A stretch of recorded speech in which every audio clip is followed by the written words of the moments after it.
Jeg hedder Magnus Madsen, og jeg er pressefotograf hos Local Ice, og jeg er indehaver af Facebook-siden 112 Fyn. Min dag den startede stille og roligt ud, som normalt alle andre dage de gør. Jeg vågnede op, jeg var derhjemme. Omkring kl. 17 fik vi til gengæld en melding om, at der var en morsag, vi skulle ned og dække nede i Svendborg. Der kører jeg så ned og dækker, jeg tager billeder og sådan noget, og så da jeg kører hjem, der får vi så en melding om, at der er en mand, der er forsvundet.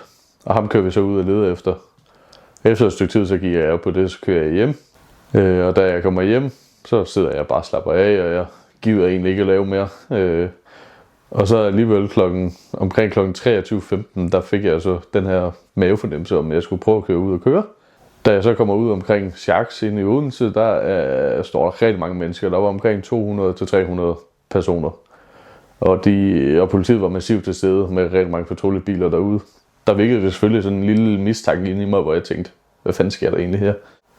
Så det var jeg jo simpelthen nødt til at gå ud og undersøge, også især fordi politiet var massivt til stede. Så min første tanke var egentlig også, at der var nogen, der var blevet stukket ned. Og så var der jo samlet en kæmpe flok mennesker foran ham. Det viser så ikke at være tilfældet, men jeg skulle ud og undersøge det.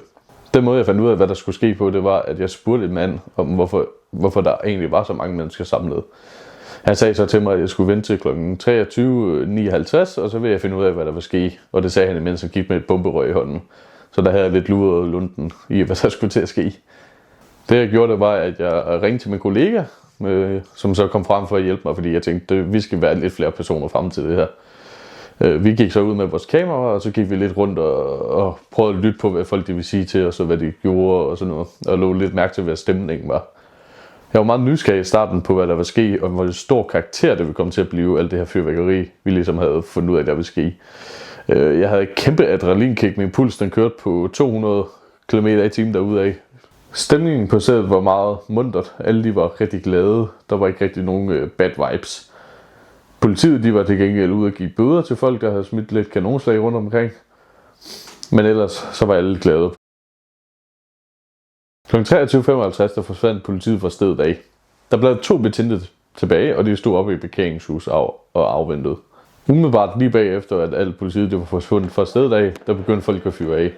De første 5 minutter, der gik det helt fint. De gik også fyret af opad, som man normalt gør. Men efter et stykke tid, der var der nogen, der begyndte at lægge bomberørene og batterierne og raketterne nede på jorden. Så begyndte de at fyre sådan lidt de forkerte veje af. Så der begyndte folk at blive ramt, og der begyndte at komme en krig mellem sådan 2 parter. Der stod nogen oppe på parkeringshuset, og så stod der nogen hernede. Og de fyrede så af efter hinanden.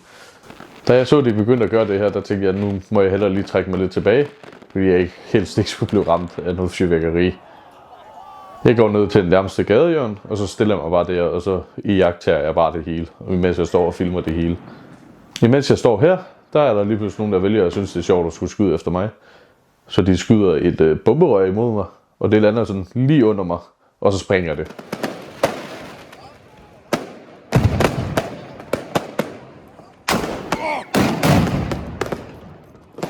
Jeg løber så væk. Jeg løber ned til det nærmeste lyskryds, der er, fordi der er ikke nogen mennesker dernede, der fyrer af. Og der stiller man mig bare, og så står jeg også bare og filmer dernede fra i stedet for.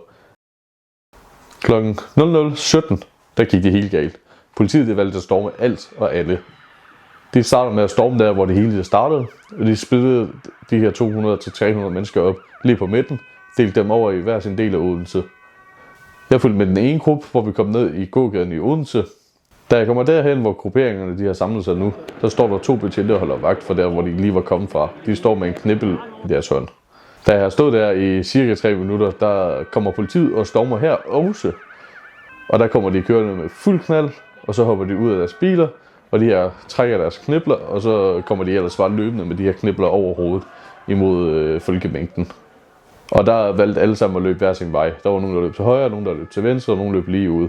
Politiet de valgte at følge efter dem her, og så blev det splittet op i endnu flere dele, hvor der var nogen, der blev til højre og venstre og lige ud. Og til sidst så endte det egentlig med, at alt de var splittet op til, at der kun var 2 til 3 personer samlet i hver sin gruppe.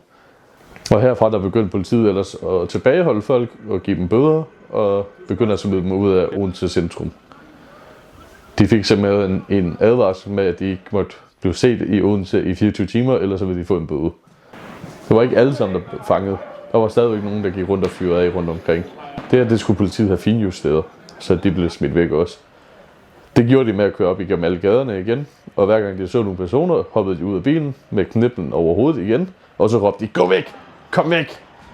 Imens jeg står og filmer det her, der står jeg med min kollega og nogle andre mennesker. Der er lige pludselig nogen, der råber, pas på!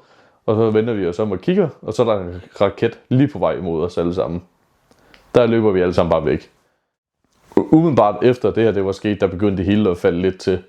Alle folk, de var ligesom fundet ud af, at det ikke skulle være her mere. Så de var taget videre til Tigtenbyen, hvor politiet ellers bare havde ladet dem fyre af derude. Og ellers så var der egentlig slut med kaoset i Odense fra deraf. Det hele varede cirka en halvanden time. Da jeg gennemså materialet bagefter, der gik jeg lidt op for mig, hvor voldsomt det egentlig havde været. Da jeg stod derude, der havde så meget adrenalin, at jeg egentlig ikke lå mærke til, at det var ret voldsomt. Da jeg så alle videoerne bagefter, der fik jeg sådan lidt en mærkelig fornemmelse i maven, at jeg havde stået midt i det hele af det.